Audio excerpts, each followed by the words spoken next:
Hello and welcome to the May 2025 State of the Hat edition. I'm Sean Nittner and I am here to tell you everything that's going on under the hat. But I would be untrue to myself if I wasn't talking about some of the great games that I've been playing recently. Some of them you'll have games, some of them not. Just got home from KublaCon, which is a local Bay Area convention. It was actually my first ever con 25 years ago or so. It's just wild.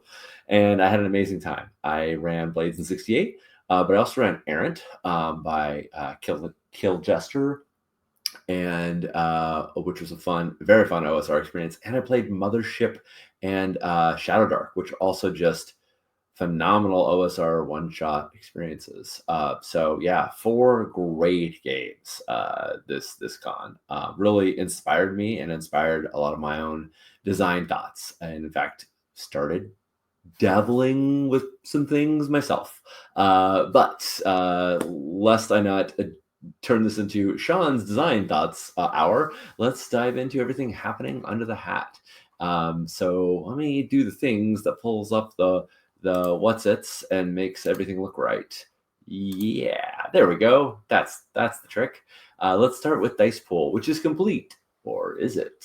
Dice Pool was what funded these updates, but also we are using our platform to do more interviews with creators. So June 23rd at 1 p.m. Pacific time, we will be interviewing Michael Sands and Merrick Golonka and Luke Green, the creators of Hunter's Journal and Slayer Survival Kit, our 2 newest supplements for Monster of the Week, and talking to them about their monstrous thoughts. So if you're curious about those creators, come on by, and it'll either be on Moonbeam or YouTube.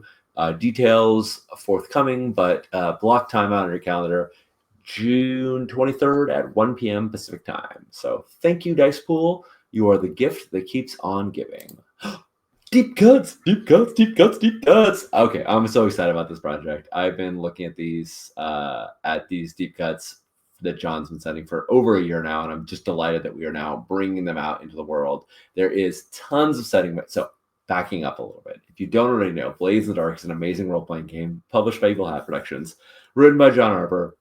We play a crew of scoundrels in an industrial Victorian punk city surrounded by ghosts, and it's a scrabbling to try and make your way to the top kind of game. It's very crew focused, and I've played literally hundreds of games of it now. Absolutely love to death. Deep Cuts is the first official expansion for Blades. It includes a ton of new setting material, and this is over 100 new heritages and backgrounds, advice on where you come from and what you did before you were a scoundrel. It also has a bunch of factions that were in the original book that weren't detailed. They've been fully detailed out. It has new factions that were not in the original book that have been created. It has something called a catalyst, which is a big, world-changing event. And this catalyst is called the Other Living World. And it involves people coming from another place and interacting in Dustfall.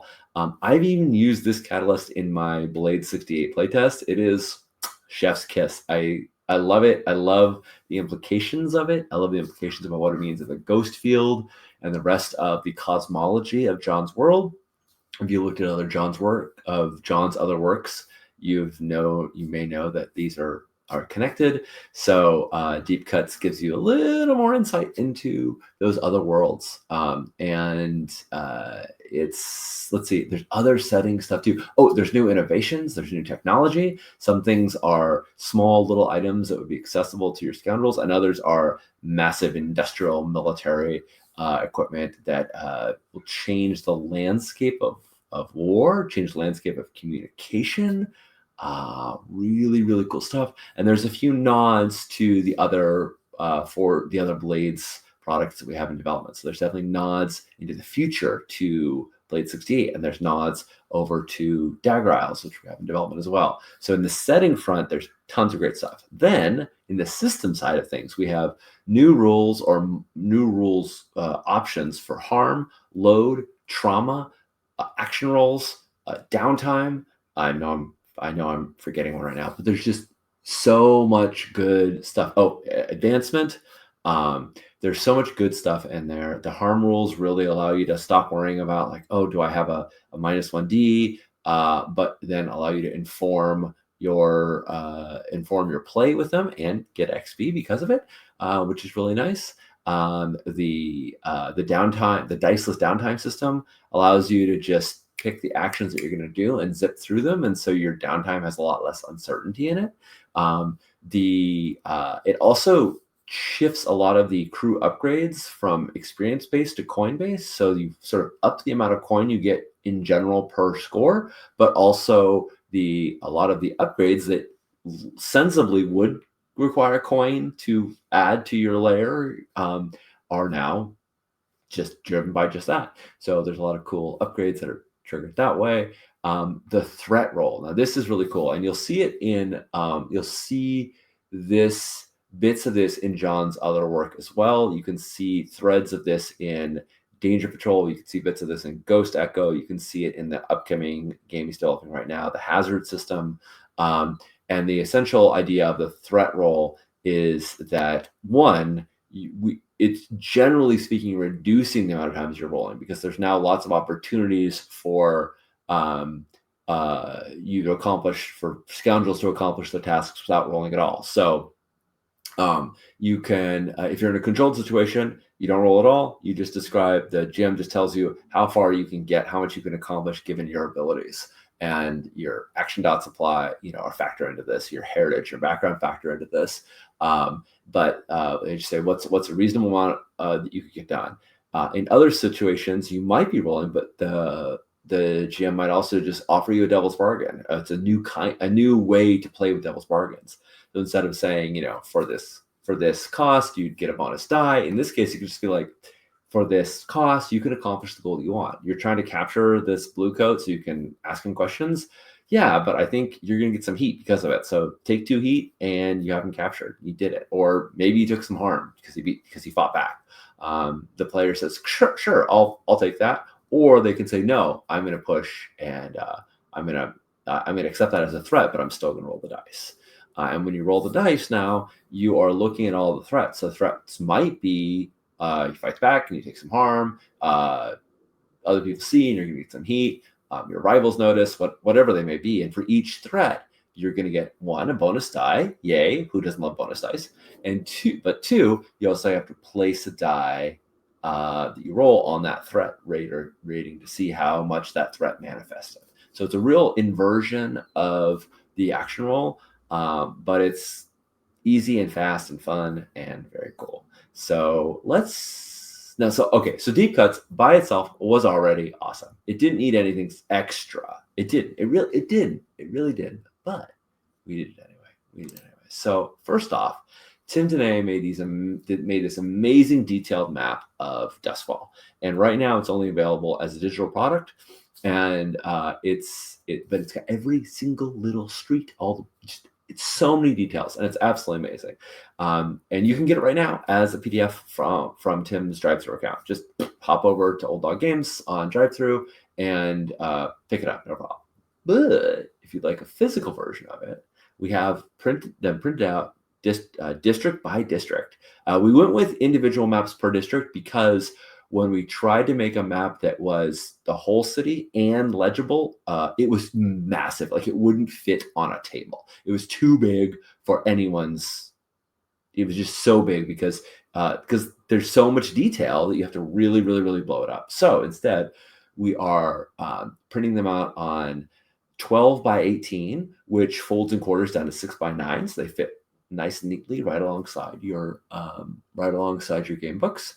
And so these maps will have the full detail of Dustfall, and so you can have, whichever district you're in, boom, you open it up and you've got all the details. It's absolutely amazing. I don't know if I've been talking about this already, but this is crowdfunding right now. You can go pledge for these right now. And one of the stretch goals that we just hit was getting little stickers for as part of every physical reward. So we're going to have little blade stickers that can use little arrows, little pointers to where things happen. We're going to have little clock stickers you can slap on things to Okay, we're going to have all kinds of cool stickers that can go in on the maps or in one of the other rewards, which I'm going to show in just a second. Anyway, these maps are amazing, and they're going to really just give you that ability to like zoom in and play in the world of Dustfall. The other thing is the Red Ledger. So we had a lot of success and excitement around the Investigator's Casebook, which was a reward for the Hunter's Journal and Slayer's Survival Kit campaign that we are about so close to fulfilling. More on that in a bit. But we were really excited about the giving people a physical notebook because I love having a campaign notebook that it just has like all the details of my campaign. You can't read this detail, but I am an obsessive journaler, and we know a lot of folks are obsessive journalers and really love to have the details about the campaign. And now you'll be able to do it in a Blades in the Dark journal. Now, just a cool Blades logo designed by John Harper on the outside would probably be enough, but we're going to start as we hit stretch goals, and we've already hit a bunch of them. Did I mention we're crowdfunding now? We're crowdfunding now. As we hit stretch goals, we're filling it up with more and more content. So there's score trackers to record, your heat, your rep, your payout, faction status changes. So there's, score trackers. There's like an adventure log. We're also going to do faction statuses. So you're going to know like which factions are where on their clocks and who were they fighting and what are they doing. So all the details of the factions. We're going to have lots of reference charts and things like that. Things that you would normally have as handouts for rules references. There's just so much great stuff that we're packing into the Red Ledger. So it's going to be a great journal for your game, but it's also going to be a great reference tool for the game.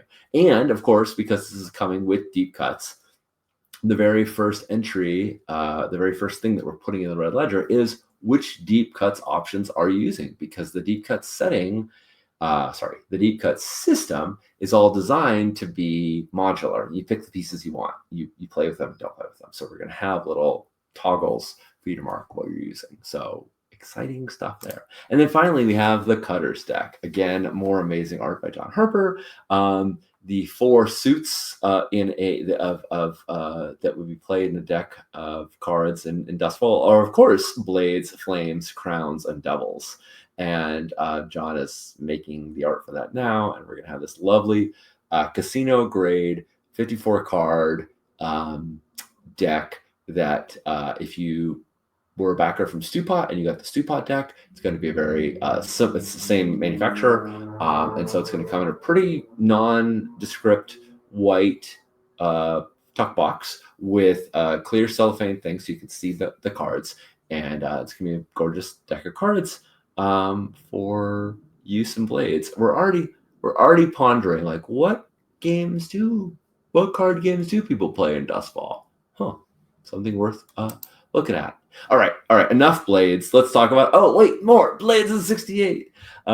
Tim we've just closed the playtesting window for Blades in 68, and we had so much feedback. It was fantastic. Really, really happy about the feedback we've received, and just lots of good stuff. And Tim has gone through it all, and he's categorized it, he's clumped it together, and he's looked at the things that were praised, which are lovely, and the things that were critiques, which we're going to work on, and the different ideas that people proposed. So there's a lot of great stuff happening on that. Tim and I are back to our weekly check-ins. I usually do a weekly check-in with all our creators, but during playtesting, we'll take a little hiatus as we're waiting for feedback, and now we're back at it. We're actually meeting tomorrow to go over all the details. So very excited about the game was just amazing. I'm like run 15 sessions with my homegrown plus another like 8 sessions as one shots. So I love this game a lot, and I'm really enjoying it, but I'm also excited to see how we can keep working on it. But there's some more from Tim, because Tim won't stop. You can't stop, and he won't stop, and he won't stop, because Tim keeps making things like this. Oh my God, the art for Tim's playbooks, the radical, an agitator, incendiary in every sense. The intellectual, a brilliant engineer, scientist, and philosopher. The hound, a hard-bitten fixer who follows their instincts. Man, just so cool. There's more, but I'm teasing them because you're gonna have to come back for more, or you can just follow Tim on Blue Sky and see all the art as he makes it. But yeah, the art. Tim's an amazing game designer. Tim's an amazing game designer. He's an amazing artist. He's an amazing graphic designer. The way he communicates. I mean, just look at this image. Like, not only is the hound so cool and has their own hound at their side, but you can also like see the projection on the wall, the light coming from it, and just the vibes of Blade 68. Impeccable. Okay, but wait. Could Tim do more stuff? Why, yes, he can. Because he also made this amazing game called Deathmatch Island. And Wild Mage Press has a new, not new, but a newish magazine out called Horizons. And Tim wrote for that and made a new island, which is Atlantis. Deathmatch Atlantis. Because if the Isle of Atlantis was found, what do you think production would do except for exploit it for putting on a show? So find this ancient island raised up from the depths and try to gain followers by doing cool shit at it. So good. Check out Horizons magazine by Wild Mage Press. They are putting tons of great stuff. I think this episode also has a fantastic interview with Brennan Lee Mulligan about his the philosophy that he has about gaming. There's plenty of content for many different games. It really it really reminds me of when I used to read Dragon Magazine decades ago. And just each article would have so much good stuff for each game. And even games I didn't play, I was excited to see the content for those games because it was like, that was a little teaser about them. So let's say you don't own or play Deathmatch, you could just read Atlantis and see if it's something that like gets you excited. And that's the same for all the content in Horizons. So check that out. Dagger Isles. Okay, more Blades content. But I mean, to be fair, Blades content is amazing. We're very excited about it. We've done a bunch of crew revisions. We've done a bunch of playbook revisions. We've done a bunch of work to take the canonical existing playbooks, rather, the Cutter, the Hound, etc., and make sure that their contexts have changed, that to be set for Dagger Isles, and so that they will play with the Inkfist or the Sun Eater, and all those playbooks will play together nice and neatly. So lots of great stuff. Continued development on the Dagger Isles. Zine by Moonlight is now available as print on demand. I think I mentioned that last month, but I'm just throwing it out there. If you were a backer of Girl by Moonlight and you love the stretch goals and you want a physical copy of them, the Zine by Moonlight is a compilation of 6 zines all together in one thing, which includes stories about magical girls, magical girl art, and essays. Just so much good stuff. Check out Zine by Moonlight. More POD stuff coming. City of Red Waters by Ash McCollin, also available.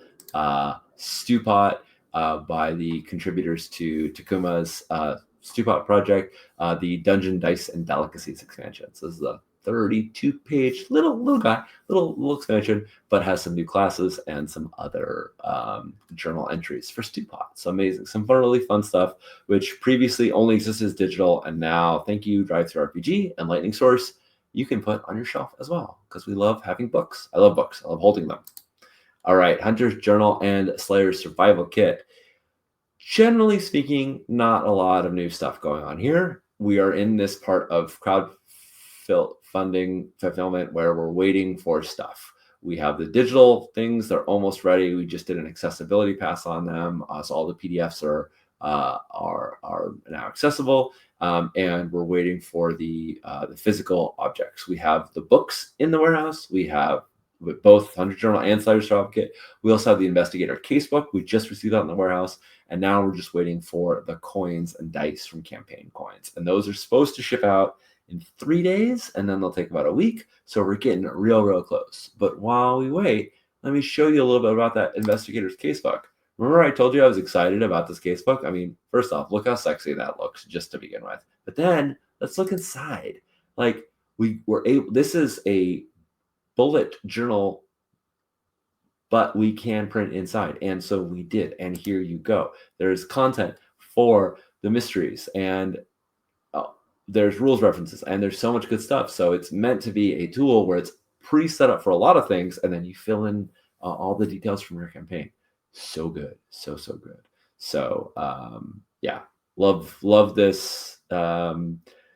Love this journal. Love journaling in general. Also, we had a bunch of art commissioned for it, and so you're going to find it sort of splattered throughout. And this is new art that is just in the Investigator's Casebook. Good stuff. All right, Tomb Raider continues advancing. We are currently playtesting Liam Stevens' Time Tightly Spiraled adventure, which has been a blast. The past is the present, and the present is the future. The future is the past. It's a game about the mountain itself, the living mountain, and the people that are its conduit to the world, and the tragic stories of the past, and of course the tragedies of the present, and what we're going to do about them. It's a beautiful adventure, and also very, very, very action packed. Been playtesting myself and loving it. We're sending content to for IP review, and yeah, moving along with Tomb Raider. Umdaar, similarly, we are not a lot of changes since last month.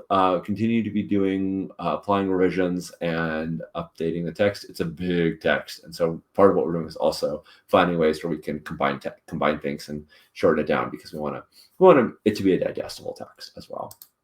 Abyssal is in post-play test development. Both Ash and Lara are working on it, but also John LaBeouf-Little, co-creator of Scum and Villainy and Band of Blades, is working on it with them and giving a lot of design consultation on the city playbooks and the character playbooks. As a Forged in the Dark expert, John is got a lot of great knowledge to share, and so we're really excited to have him working on it as well. Rangers of Broken World by Leon Richardson. Leon is making revisions based on our last internal games and last playtest, and getting very close. We're getting close to editing, and also has created some design diaries. If you're not familiar with the name, Leon is a new name, and the name that Rangers is going to be published under.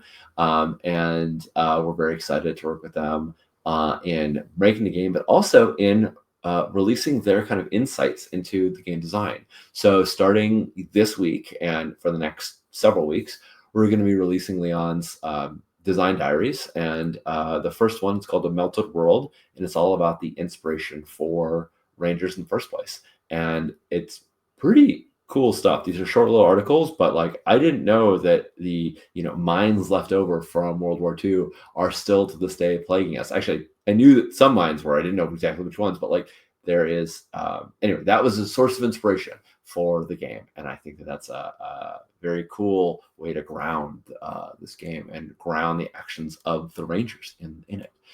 So check out Liam's design diaries. They're on the Evil Hat website. Go to Evil Hat, click on the blog, and there they will be. Connie Chang's GodKiller, a holy punk RPG for one player, the GodKiller, and one GM. God is in continued development. This is such exciting stuff. We're doing multiplayer options. We're doing single solo mode journaling options. We're doing advice on creating the cradle, which is the setting that the GodKiller plays in. And we're doing lots of mood revisions. C. Thomas is working on it as playtesting feedback. Ray Najati is working on it as system design consultation. So much cool stuff happening with GodKiller. I can't wait to share. In fact, if you check out Transplaner, Connie's channel, he's talking about a lot of the designs there. So watch Transplaner and see. You'll find out more about what's happening with GodKiller over there, because Connie is just doing super cool stuff, and they're talking about it, and you can find out more. Yeah. Tian Deng, Tales from the Immortal Godship. Okay, we just had, sometimes you have these moments where things take a while to kind of make progress, and then it's suddenly huge. Like you get stuck on something, and you're working, and then like you get past it, and suddenly like everything else just comes in motion. So there's no guarantee this happened, but with Tian Deng, we've been working along, and then literally last week on Friday, right as I was going to the convention, like before I checked in, I got my badge, but before any of my games, we had this design meeting, And the culmination of all this work that we had been doing for months finally like clicked in this way where we all went, oh yeah, that and that and that and that and that and that. And we should, like, a bunch of things were just approved, which was great. But then other things that needed to be done were identified, and that was also great. So we had a huge burst of progress with the playbooks, with the basic moves, with the ship moves, with the new playbook, the kid, with the gig economy and the timeline. Very, very good stuff. So we didn't actually get through all of it. It was such a heated and exciting meeting. We had a few topics that we can cover, and we're going to meet this Friday and hopefully knock those out. So I'm really excited about Tian Deng. We're really getting very, very close to editing. We have a lot of games right now that are like on that just like so close to finish stage, where they'll get into editing and layout and art and crowdfunding and all of that jazz. So hopefully we don't have time so it all happens at once. I really try to space them out, but the creative process takes as long as the creative process takes. As the Sun Forever Sets continues to be in development by Riley, we're excited to see how that keeps coming along. That keep the Strash, the other co-creator of Scumvillain and Band of Blades, is working with Riley and giving a lot of design consultation on this. So we're excited to see how that comes along. And finally, Project Perseus, the Spies versus Supernatural. I just saw a couple city updates. I saw a few artifact updates. I saw a couple of moves have been revised. So this is trucking along. So that is the state of the hat for May. Let's see, can I shift this elegantly? For May 2025, we're going to we're focusing a lot on the crowdfunding right now for deep cuts, but that's going to be wrapping up in June. And we're also we had the big rush week, and now we're sort of going in the slow period of it. So we're going to keep all those design fires going for Tian Deng, for Dagger Isles, for Umdaar, for Blade 68. So excited about everything we're working on right now. I have 2 more games that are in the hopper that we have not announced. One of them is going to be going to play testing in likely late June, July. And so I'm very excited that we'll be able to announce that next month. It's with an incredibly talented design team and incredibly, just I can't say details, so I'll stop. But good stuff coming from the hat. Thank you so much for watching and listening to me expound on my excitement about our games, the games we're developing. And I will also just say as a shout out to some other cool things. Slug Blaster has a new crowdfunding campaign that's open right now. That is fantastic. Rogues Gallery and Galaxy is and also crowdfunding right now and looks super cool. And I just got a copy of Rebel Scum, and it's a anti-fascist War in the Stars adventure, which I'm also super excited about. So I just think it feels like we're really in a golden era of amazing games. I've been playing great games, I've been reading great games, and I'm getting to work on great games, which is a real blessing. Really, really happy about that. So thanks everybody for watching. I'll see you again next month. And in the meantime, leave a comment or something like that. Subscribe. Do those like and whatever YouTube things. All right. Take care.